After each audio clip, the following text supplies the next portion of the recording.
ঝালদায় কিশোর কুমারের ৯৬তম জন্মদিনে সুরের শ্রদ্ধাঞ্জলি জোড়া অনুষ্ঠানে মাতল শহর। ঝালদায় কিশোর কুমারের ৯৬তম জন্মজয়ন্তী ঘিরে দেখা গেল সাংস্কৃতিক উন্মাদনা। শহরে অনুষ্ঠিত হলো দুটি পৃথক অনুষ্ঠান। প্রথম আয়োজন ছিল ঝালদা ভৈরব সঙ্গীতালয়ের পক্ষ থেকে ঝালদা শ্রমিক কল্যাণ কেন্দ্রে। কিংবদন্তি শিল্পীর প্রতিকৃতিতে মাল্যদান করে দিনটির সূচনা হয়। পরে সঙ্গীত শিল্পীরা কিশোর কুমারের অমর গান পরিবেশন করে শ্রোতাদের মুগ্ধ করেন। অনুষ্ঠানের আয়োজক ও সঙ্গীত প্রশিক্ষক বিকাশ দত্ত জানান, এই অনুষ্ঠান নতুন প্রজন্মের কাছে কিশোর কুমারের শিল্প ভাবনা পৌঁছে দেওয়ার প্রয়াস।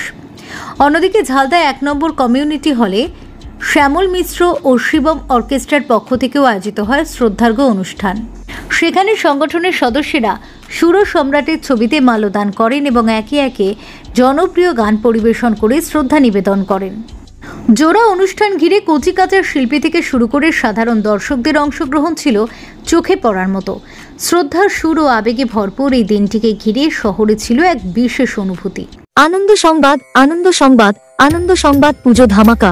কুর্তি শুরু ২০০ টাকা থেকে, শার্ট শুরু ২০০ টাকা থেকে, টি শার্ট শুরু ১৫০ টাকা থেকে, জিন্স প্যান্ট শুরু ৩০০ টাকা থেকে।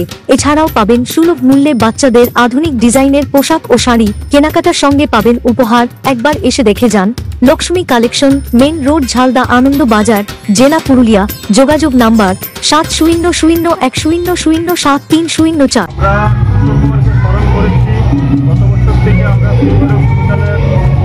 ছাত্রছাত্রীরা মিলে আমরা এই অনুষ্ঠানে করে চলছি। এবং আমরা দ্বিতীয়তম মহান শিল্পী, ভারতীয় শাস্ত্র এবং ভারতীয় শিল্পী কিশোর কুমার, তাকে শ্রদ্ধা জানানো হচ্ছে আমাদের এই অনুষ্ঠান।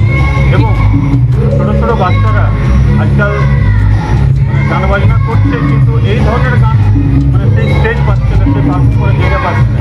তাদের জন্য বিশেষ করে এই ধরনের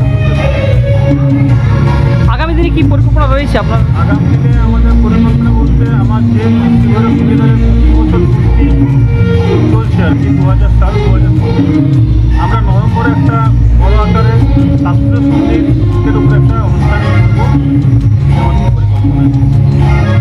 বর্তমানে কতজন ছাত্রছাত্রী রয়েছে আপনার বিদ্যালয়ে? আমার নিজস্ব ১০০-র উপরে স্টুডেন্ট আছে।